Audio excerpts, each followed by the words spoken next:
नमस्ते दोस्तों। फिर स्वागत है आपका आज डॉक्टर गिन्नी झाकनवाल के साथ, जो कि आयुर्वेद की फिजिशियन है बिहार में। हमने बात की थी पहले वात के दोष के बारे में। तो क्योंकि वात के दोष पे ही बात चल रही थी, तो हम अब हाई बीपी के जो पेशेंट्स होते हैं वो कैसे हाई बीपी को ठीक कर सकते हैं, या मतलब प्रिवेंट कर सकते हैं घरेलू नुस्खे से, जिनको हाई बीपी की प्रॉब्लम रहती है। और स्पेशली वो जिनको वात के मतलब हाँ। जिनका बॉडी टाइप है जो वात के दोष से भी प्रभावित रहते हैं। तो हम आगे चल के आपसे दूसरे दोषों पे भी बात करेंगे और दूसरे दोषों के हाई बीपी के बारे में बात करेंगे। आज हम लोग छोटा सा एक प्रश्न है, केवल वात के जो दोष होता है जिनके ऊपर, वो अगर हाई बीपी के पेशेंट हो तो वो कैसे टॉलरेट कर सकते हैं। पहले वीडियो में आपने ऑलरेडी वात का काफी घरेलू नुस्खे सुन रखे हैं, तो ये छोटा सा एक वीडियो होगा जिसमें हम केवल हाई बीपी और वात को कैसे ठीक कर सकते हैं घर पे। कौन सा प्राणायाम ठीक है, कौन सा ठीक नहीं है, कौन से आसन ठीक है नहीं है, क्या खाना भोजन हाई बीपी वालों के लिए ठीक है नहीं है। तो इसी पे हम लोग थोड़ा सा इनसे जानकारी हासिल करेंगे। नमस्कार। बहुत अच्छा प्रश्न तुमने किया है। वात दोष के कारण जो ब्लड प्रेशर की शिकायत होती है लोगों में, तो आप ऐसे सोचिए, अगर वात दोष बढ़ता है तो वायु ऊर्ध्व गति को प्राप्त होता है, माने ऊपर की ओर गति लेता है। ज्यादातर देखा गया है कि ब्लड प्रेशर वायु दोष के बढ़ने से लकवा, पक्षाघात, ब्रेन स्ट्रोक, हाँ, इस तरह की बीमारियां ज्यादा होती हैं। और ये सिर्फ वायु दोष के बढ़ने के कारण होती हैं। ठीक है, वायु की क्षीणता हो गई, वायु रुद्ध हो गया, अवरुद्ध हो गया, ब्लॉकेज कर दिया, शरीर में अवरोध उत्पन्न कर दिया उसने, तो वायु की वृद्धि हो गई और हाई ब्लड प्रेशर हो गया। ब्लड प्रेशर तो एक अपने आप में रोग नहीं है गौरी। जैसा कि आप जानते हैं, ब्लड प्रेशर रोग नहीं, एक लक्षण मात्र है। वो इंडिकेटर है, वो कहता है हमारे शरीर में कहीं कुछ अवरोध आ गया है, उसको देख लो, नहीं तो हम अपना स्वरूप दिखाएंगे। तो बस ऐसी ही बातें हैं। तो ब्लड प्रेशर किन कारणों से शरीर में उत्पन्न हुआ है, ये जानना सबसे पहले बहुत जरूरी है। हो सकता है ब्लड प्रेशर आपके मानसिक तनाव के कारण हुआ हो, मेंटल स्ट्रेस हो, आपका हृदय रोग हो, हृदय में कोई अवरोध हो तो हो, उसकी वजह से भी ब्लड प्रेशर हो सकता है। उसके कारण क्या है जानना आवश्यक है। आपको अगर किडनी की प्रॉब्लम है तो भी ब्लड प्रेशर बढ़ सकता है। ये बहुत आवश्यक है जानना कि आप किन रोग से पीड़ित हैं। ये लक्षण आपको जानने आवश्यक है, अन्यथा आप बीपी की दवा खाते रहेंगे, जीवन भर खाते रहेंगे और उसका कोई लाभ नहीं हो पाएगा। आप उसको कंट्रोल नियंत्रित कर सकते हैं, आप उसको हटा नहीं सकते हैं, क्योंकि अवरोध की जानकारी बिना या किस कारणों से ये हमारा बीपी है ये जाने बिना हम हाई ब्लड प्रेशर को ठीक नहीं कर सकते। तो चूंकि अभी वात दोष की बात चल रही है, तो ब्लड प्रेशर के पेशेंट को ऐसी ऐसी चीजों का सेवन नहीं करना चाहिए जो वायु कारक हैं। आहार जैसे आहार, वायु कारक आहार, उनका सेवन ब्लड प्रेशर के पेशेंट को, हाई ब्लड प्रेशर के पेशेंट को नहीं करना चाहिए, क्योंकि वो रेज कर देता है। वायु को जो बढ़ाएगा, वायु की गति को बढ़ाएगा, वो हृदय में स्थित प्राणवायु को भी डिस्टर्ब करेगा और हृदय गति को भी वहां पर वो डिस्टर्ब करता है, जिससे आपके हृदयाघात हो सकते हैं, पक्षाघात हो सकते हैं, ब्रेन स्ट्रोक हो सकता है, 10 तरह की बीमारियां आ सकती हैं, स्तंभता आ सकती है, जाडेवात आ सकता है, आपको अन्य बहुत सी बीमारियां उसके कारण हो सकती हैं।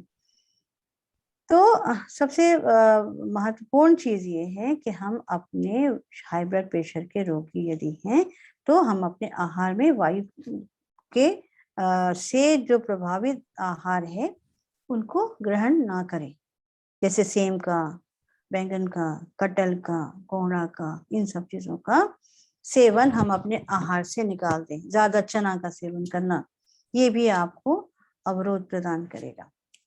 मूंग दाल का सेवन करना चाहिए, सौम्य आहार सेवन करना चाहिए।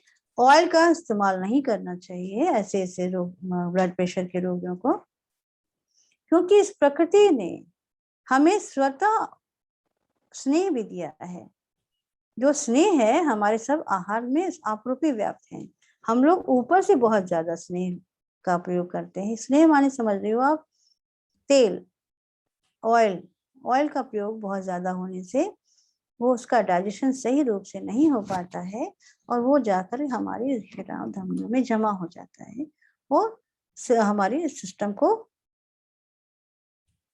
जहां तक हो सके आप अपना आहार ऐसा बनाएं जिसमें तेल की मात्रा बहुत ही कम या ना के बराबर, और उसमें भी आपको मैं बताऊंगी बाद में कि बिना तेल के आहार कितने अच्छे स्वादिष्ट होते हैं और आपके शरीर के लिए कितने उपयोगी होते हैं और आप कितने फ्रेश महसूस करते हैं भोजन के बाद।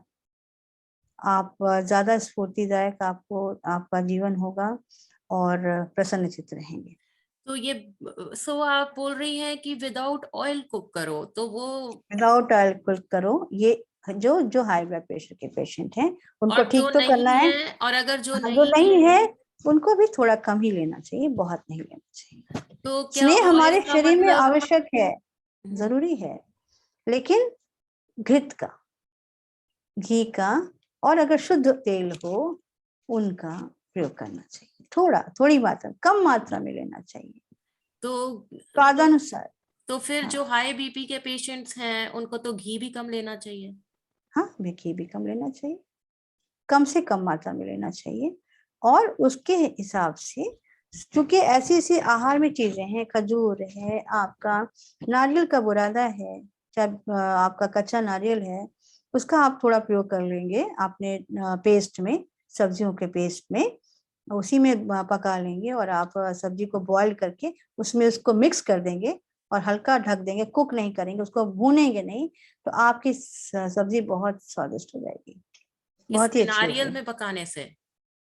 जैसे वो तो रेसिपी हो गई ना, कोई भी सब्जी है आप बना रही हैं और उसको आपने हल्का बॉईल कर दिया, 10-15 मिनट बॉईल कर दिया, आपका सब्जी तो आपकी पक चुकी है। अब उसमें आप कच्चा नारियल थोड़ा, उसी में थोड़ा सा अदरक है, हरी मिर्ची है, टमाटर कटे हुए हैं, जीरा है, भुना हुआ जीरा पाउडर है, ये सब एक साथ मिक्सी में लेकर के, और नारियल का बुरादा भी है, उसको लेकर आपने मिक्सी में पीस दिया। और जब आपका बर्तन में पका हुआ पकी हुई सब्जी है बॉइल्ड, उसमें आपने उसको दे के खूब अच्छे से मिला लिया, नमक दे दिया, सब जैसे आप देते हैं मसाले हल्के हल्के, क्योंकि मसाले हमारे औषधि हैं। वो मसाला देने के बाद आप उसको ढक देते हैं और बंद कर देते हैं। उस ढकने के साथ ही वो कुक, जो हल्की हल्की आंचों में 10 मिनट अपने आप वो कुक होता है, वो पूरी तरह से बहुत हेल्दी होता है और आप उसको आहार में प्रयोग कीजिए। ये हुआ बिना तेल घी के। इसमें आपको ऑयल कैसे मिल गया? प्रकृति ने तो दिया ही है, कोकोनट ऑयल, तो प्रकृति ने जिस रूप में दिया है आपको, वो आपको मिल गया, आपने उसको कुक नहीं किया। ठीक है, तो कुछ चीजें अपने आहार में आप बदल सकते हैं। जो हम लोग बहुत ज्यादा तेल खाते हैं, बहुत ज्यादा छना तला खाते हैं, वो भी है, स्वादानुसार कभी आप ले सकते हैं, लेकिन ज्यादा उपयोग उसका नहीं करना चाहिए। तो हाई ब्लड प्रेशर के पेशेंट को जो खासकर मूंग दाल, बिना वायुकारक सब्जी, तो अब तो बता चुके हैं हम कि वायुकारक सब्जियां क्या क्या होती हैं, इनका उपयोग ज्यादा ना करें। और प्राणायाम, बहुत नियमित रूप से अपना योगाभ्यास, सूक्ष्म व्यायाम और प्राणायाम किया करें। ब्लड प्रेशर, जैसा आपने बताया कि ब्लड प्रेशर हमारी बहुत से कारणों से होता है, उन कारणों को अवश्य दूर करें। किडनी का प्रॉब्लम है तो किडनी का इलाज कराना जरूरी है, नहीं तो आप ये सब करते रहेंगे और किडनी का इलाज ना कराया तो आपका ब्लड प्रेशर ठीक नहीं हो सकता है। हाँ, पंचकर्म चिकित्सा के द्वारा और आहार विहार के द्वारा हम ब्लड प्रेशर के प्रॉब्लम को ठीक करते हैं, ठीक है, वो ठीक हो जाता है। जो अवरोध हैं, जिन भी कारणों से हो रहा हो, या मानसिक हो या शारीरिक हो, या आपके कार्डियक रीजन में अवरोध हो, या आपके किडनी में, लीवर में कहीं अवरोध हो रहा हो, उसके कारण जो व्याधियां हो रही हों और जो ब्लड प्रेशर हो रहा है, वो दूर किया जा सकता है।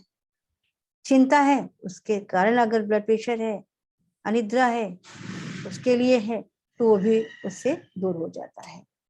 ये पंचकर्म का बड़ा अच्छा प्रभाव होता है, जो आपको जिंदगी भर बीपी की दवा नहीं खानी पड़ती है। तो पंचकर्म जो है वो चिकित्सा में पंचकर्म आपके शरीर के श्वासों अवरोधों को दूर कर देता है और आपके धातुओं दोषों को बैलेंस करके, जो 7 धातुएं हैं उनको नवनिर्माण करता है, उसका नया निर्माण करता है और स्रोतों का अवरोध दूर करता है। तो इसलिए पंचकर्म का बहुत अच्छा महत्व है हाई ब्लड प्रेशर के लिए। और जहां तक रहा प्राणायाम, सूक्ष्म व्यायाम, प्रत्येक व्यक्ति को, प्रत्येक हाई ब्लड प्रेशर के व्यक्ति को अपने आहार में नमक कम लें, तेल ना के कम से कम लें, बहुत कम, और शुद्ध घी का इस्तेमाल भी थोड़ा करें, ज्यादा ना करें। और हरी नमक सब्जियां, मतलब कि सेंधा नमक भी कम ले कि केवल टेबल सेंधा सॉल्ट? नमक नहीं, कम लें। जैसे लोग 15 ग्राम तक नमक लेते हैं जनरली, 15 ग्राम नहीं, कम से कम 5 ग्राम तक पर डे नमक लें। बहुत ज्यादा हो जाता है, हम लोग स्वाद के कारण इतनी सी चीजें खाते जाते हैं कि जितना हमको चाहिए नहीं था, उससे ज्यादा हमारे शरीर में नमक चला जाता है, जिसके कारण नमक का हमारा अधिक होने के कारण तो आहार भी तो हम बहुत ज्यादा लेने लगे हैं। तो हम ताजी सब्जियां, रोटी, और रोटी में भी अगर हम मूंग दाल का चीला का प्रयोग करें तो ये ज्यादा फायदेमंद होता है। रोटी भी लें, लेकिन जौ की लें, जौ और गेहूं मिला के उसकी रोटी का सेवन करें, बाजरा, रागी।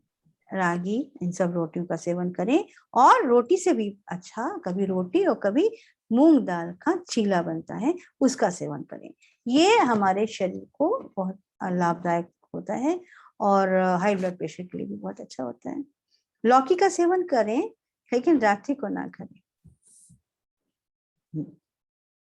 लौकी का सेवन करें, लेकिन किडनी के पेशेंट को लौकी का जूस, इन सब चीजों का सेवन नहीं करना चाहिए, जिससे उनके परेशानियों में इजाफा हो जाता है, उनके रोगों में बढ़ोतरी हो जाती है। अच्छा, किडनी 100 में, पेशेंट नहीं। हाँ हाँ, 100 में आहार लें, हरी सब्जी, फल, गरिष्ठ भोजन। हम तो दूध को भी मना करते हैं। मैंने कहा जो भी गरिष्ठ चीजें हैं जो पाचन में मदद अच्छा नहीं करती हैं, और वो जा करके आपके रोगों को उत्पन्न करती हैं। तो दूध क्या है, दूध भी बहुत गरिष्ठ होता है, भारी होता है। बच्चे पचा लेते हैं इसलिए दूध कि वो ग्रोइंग होते हैं, उनको एनर्जी चाहिए। वो एनर्जी कहाँ खो देते हैं, इतनी एनर्जी चाहिए, वो बढ़ते बच्चे हैं, बढ़ते हैं, तो उसे दूध भी पिलाने पर वो पाचन की शक्ति उनकी बढ़ी रहती है और वो पचा लेते हैं। लेकिन 40 के बाद लोग जो हैं उनको ज्यादा अधिक दूध की आवश्यकता नहीं होती, क्योंकि गरिष्ठ हो जाता है वो, और वो आहार के रूप में हमें नुकसान ही पहुंचाता है, फायदे नहीं पहुंचाता। अच्छा, तो ठीक है ना। वैसे मतलब कितना कितना घी ले सकता है कोई हाई बीपी का पेशेंट है तो ऑन अ डेली बेसिस? हाँ, 2 चम्मच पर डे, 2 से 3 चम्मच पर डे बहुत है। सब्जी तो, हरी सब्जी का अपना स्वाद होता है। लेकिन वो 2 से 3 हाँ, चम्मच केवल अगर अपने लिए बना रहा है, पूरे घर के लिए नहीं, तो पूरे पूरे घर के लिए तो फिर ज्यादा बन जाता है, फिर तो पूरे घर के लिए तो फिर ज्यादा आपको मात्रा में थोड़ा यूज कर सकते हैं, लेकिन बहुत ज्यादा भी नहीं, थोड़ा। अच्छा, मतलब 2 से 3 टीस्पून एक जो है आदमी अपने लिए हाँ, क्योंकि यूज कर हमारे सकता है। शरीर में स्नेह की जरूरत है ना। स्नेह माने हमारे शरीर में स्नेह की भी जरूरत है, बहुत आवश्यक होता है। तो ऐसा भी नहीं है कि बिल्कुल नहीं लेना है, तब तो रुक्षता बढ़ जाएगी, रूखापन आ जाएगा, और हमने समय भोजन भी नहीं लिया। हमें आइडिया नहीं है कि मैंने घी तो बंद कर दिया, लेकिन हमने जो लेना चाहिए था समय भोजन, अगर नेचुरल वे में हमको लेना है ऑयल, वो भी नहीं लिया। ठीक है, नेचुरल वे में तो कैसे लेते हैं? नेचुरल, जैसे कि हम नारियल को, अगर नारियल में ऑयल है तो नारियल के बुरादा को हम कच्चे नारियल के बुरादे में खाना बना सकते हैं, सब्जियां बना सकते हैं। सरसों है तो उसमें भी हम थोड़ा सा डाल सकते हैं मसाले के रूप में। तिल का इस्तेमाल तो करते ही हैं आप, तिल में है भी ना? होता है तेल। हाँ, तिल में तो, तेल सब में होता है, वेजिटेबल्स में भी तो ऑयल होता है। तो वेजिटेबल आप केवल स्वाद के कारण खाते हैं, तो स्वाद के लिए अगर थोड़ा सा भी मात्रा में आप डालते हैं, हल्की मात्रा में, तो आप अच्छी रेसिपी बनाने के कारण आप उसमें स्वाद डाल सकते हैं और आप भोजन कर सकते हैं। लेकिन हम लोग बहुत ज्यादा उपयोग करने लगते हैं, जो शरीर में जाके वो डिपॉजिट हो जाता है, फैट तो मतलब डिपॉजिट अगर हो आदमी जाता है। सब्जी खा रहा है और बिना तेल के खा रहा है, बिल्कुल बिना तेल के, बहुत बहुत अच्छा, उससे अच्छा कुछ भी नहीं, वो तो बहुत ही अच्छा है। सब्जी खा रहा बिना तेल के नहीं, आप सब्जी पका के देखिए उसका स्वाद कितना अच्छा होगा। तो इसका मतलब ये है कि तो बिना तेल और बिना घी के मतलब वो घी नहीं, बिना, थोड़ा थोड़ा रस, छोटी मात्रा, थोड़ी मात्रा में उपयोग करें उसका। लेकिन अगर जो बिल्कुल छोड़ दे उसके ऊपर भी ऐसा नहीं है कि मतलब एकदम एक्सट्रीम वो हो जाएगा कि। एक्सट्रीम, हाँ हाँ, नहीं चाहिए। आप जैसे मैं बताऊं आपको कि जो स्नेह है, जो ऑयल है, वो हमारे शरीर के लिए कितना जरूरी है, तो हम उसको पर अपने आपने से। कहा कि वेजिटेबल में भी ऑयल है, तो अगर आप बिल्कुल छोड़ दें मतलब घी तेल बाहर से, हाँ तो फिर अगर आप वेजिटेबल से केवल आप वेजिटेबल्स खाएं उबले हुए, हाँ, तो वो तो एक्सट्रीम नहीं हो आप जाता? नहीं, उबले हुए वेजिटेबल्स खाएं और आप अपने दाल में थोड़ा सा घी ले लें, छौंक दें दाल को, लेकिन जो तो इंसान बिल्कुल घी छोड़ दे, बिल्कुल तेल छोड़ दे और केवल दाल और वेजिटेबल्स बिना बिना बिल्कुल बिना वो ऑयल भी बिना। अच्छा है, ऐसा नहीं है कि वो बुरा है। नहीं, वो भी बुरा नहीं होता है। आपके आहार से ऑयल मिल रहा है, ऐसा नहीं है कि आपको तेल नहीं मिल रहा है। वो आपके पाचन के द्वारा आपको वो जो ऑयल है वो फैट सेल में कन्वर्ट कर रहा है, क्योंकि आप देखेंगे कि आप पहले से ज्यादा कांतिमान हो गए, कांति ज्यादा बढ़ गई, आप ज्यादा स्वस्थ होने लगे, आप ज्यादा हल्का फील करने लगे, प्रसन्न होने लगे। जैसा खावे अन्न तैसा पावे मन, दोनों ही बात, जैसा अन्न खाइएगा वैसा मन बनेगा आपका, ठीक है ना? तो इसलिए इतना भी नहीं है, आप स्वाद के लिए हम लोग। अच्छा, सबसे आश्चर्य की बात मैं तो बताऊं, फिर घी और तेल जो है स्वास्थ्य के लिए बिल्कुल भी जरूरी नहीं है? मतलब आदमी नहीं, केवल केवल सब्जी खाए और दाल खाए और बिना तेल हटा दे घी। अगर नहीं, अगर ताजी सब्जियां खाए, ताजे फल खाए, अच्छा भोजन करे, समुचित मात्रा में करे, तो अच्छा है। और पराठे चपाती और ये ज्यादा खाने से प्रॉब्लम होता है, ठीक है? ज्यादा खाने से प्रॉब्लम होता है, लेकिन हाँ लेकिन मैं पराठे चपाती की बात नहीं कर रही हूँ। पराठे चपाती तो चलो थोड़ा अनहेल्दी हो जाता है, उसमें बहुत घी बहुत तेल लगता है। हाँ लेकिन जैसे आदमी जो रेगुलर खाना बनाता है वो आदमी तेल में बनाता है, घी में बनाता है, या ऊपर से छौंका डालता है घी का। हाँ तो हाँ हाँ, आप ये बोल रही हैं कि अगर हम ये बिल्कुल हटा दें, छौंका हटा नहीं बिल्कुल दें, नहीं, नहीं हटाए, क्यों हटाए? हमारे पर आप हम बोल रही हैं कि हमारे अगर हटा देंगे तो भी आदमी क्या ठीक रहेगा, या उसको कमी नहीं होगी तेल, या मतलब। बिल्कुल हटाने की आवश्यकता नहीं होती है ना, ये हमारे लिए, शरीर के लिए आवश्यक भी है ना। पर आप हम बोल रही ज्यादा हैं, ना, हाँ पर आप तो ज्यादा बोल रही ना, हैं कि वेजिटेबल से भी मिल जाती हैं चीजें, तो फिर हाँ सभी चीजें मिलेंगी आपको शरीर में, तो सभी तेल भी चीजें। मिल रहा है, तो फिर आपको ऊपर से तेल डालने की क्या जरूरत है, थोड़ा सा भी? हम, स्वाद ऐसी चीज है कि आप स्वाद के कारण थोड़ा सा उसका उपयोग करते ही करते हैं। हमारे यहाँ छौंकने का विधान है आयुर्वेद में, जैसे सूप बनाया, यूश बोलते हैं उसको, तो यूश को ऐसे छौंके, है ना, ऐसे उसका तक्र लगाएं, ऐसे छौंका करें, शुद्ध घी में छौंका लगाएं, तो उसका गुणों का वर्धन हो जाता है। तो आयुर्वेद तो बहुत कुछ बोलता है, आयुर्वेद में तो हमें, आप मेरे पास आएंगे या पंचकर्मा में, तो मैं पूरे मेडिसिनल ऑयल से आपको, लीटरों लीटरों ऑयल से आपको अंदर से बाहर से स्नेसित कर दूंगी, ठीक है? तो उससे आपका जो फैट होगा अंदर का, कोलेस्ट्रॉल भी बढ़ा होगा, उसी फैट से वो निकल जाएगा, साफ हो जाएगा। आप अगर मोटापा लेके आएंगी, तो मैं उसी स्नेह से, उसी घी से, मेडिकेटेड घी से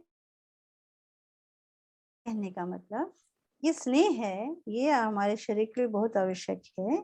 स्नेह की कमी से भी मोटापा होना चाहिए, मतलब जो वायु बढ़ गया आपके शरीर में, रुक्षता बढ़ी। मैंने वायु की बात करी थी कि शरीर में वायु बढ़ा, तो क्यों? क्योंकि रुक्षता बहुत बढ़ गई है ना। सूखा खाना मैंने बहुत खाया, बहुत ड्राई खाना खाना शुरू किया, तो रुक्षता बढ़ गई। रुक्षता बढ़ने से वायु बढ़ गया। वायु जहाँ बढ़ेगा आप बैलून की तरफ फूलने शुरू हो जाएंगे। तो इसका मतलब ये है कि थोड़ा सा घी और थोड़ा सा ऑयल जो है वो जरूरी है। जरूरी है, मतलब कि वो बुरा एकदम नहीं। एकदम ऐसा नहीं एकदम, होना चाहिए हाँ। कि बिल्कुल आप छौंका लगाना छोड़ दें या हाँ हाँ, बिल्कुल नहीं, आपको ऐसा ऐसा नहीं होना चाहिए।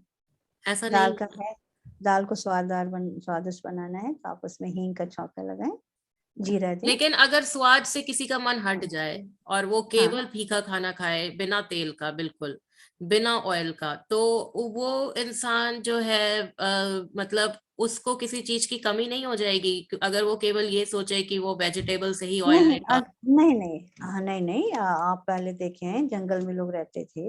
हाँ, तो कहाँ कहाँ से वो ऑयल लेके आते थे? किसी वहां से बना के तो नहीं लाते थे। वो फल खाते थे, सब्जियां जो भी मिला वो खाते थे, कच्चा मांस भी खा जाते थे। ठीक है ना। कच्चा मांस कैसे खाते थे? तो वो आग में पका दिया करते थे। तो क्या वो बलिष्ठ नहीं हुआ करते थे? या उनकी उम्र कम हो जाती थी? ऐसा नहीं है।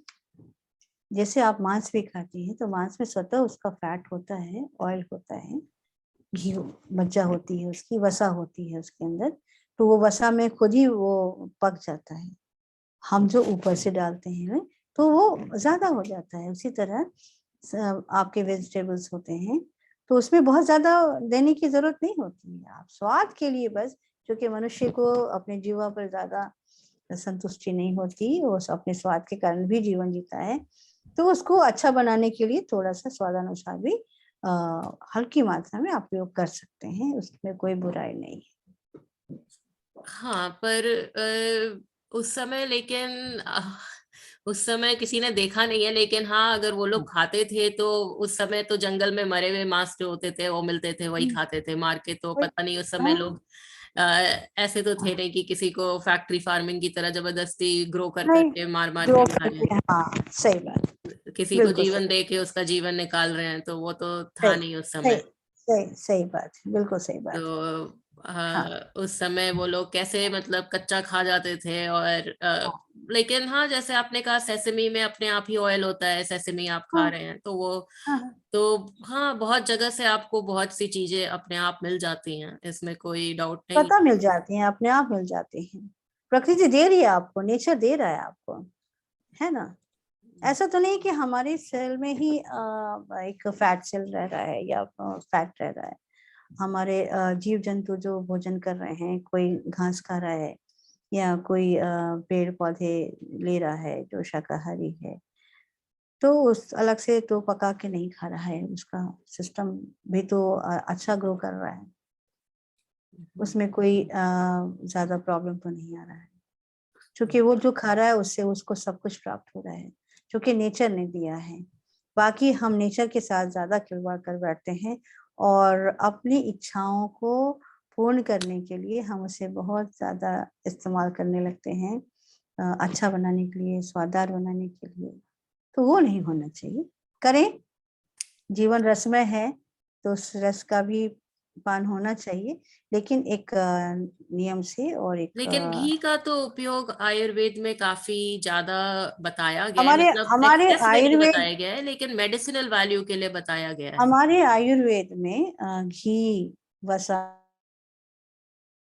चाह और तेल, सब चीजों का प्रयोग बताया गया बताया गया है पर उसको है। हाँ, मेडिसिनल तरह से यूज करने के लिए बताया गया है। लेकिन हम लोग मेडिसिन बनाते हैं, उससे मेडिसिन बनती है। हमने बताया ना कि घृत से ही हमारा पंचकर्मा होता है, ऑयल से ही हमारा पंचकर्मा होता है, औषधियों से होता है। तो जिससे आपके पूरे शरीर से सफाई हो जाती है, डिटॉक्स हो जाता है, एक एक स्रोतों का अवरोध दूर कर दिया जाता है, सारे ब्लॉकेज निकल जाते हैं। तो इसमें हम लोगों का ऑयल का ही विधान है। चलिए तो बहुत इसका एक अच्छा। हाँ।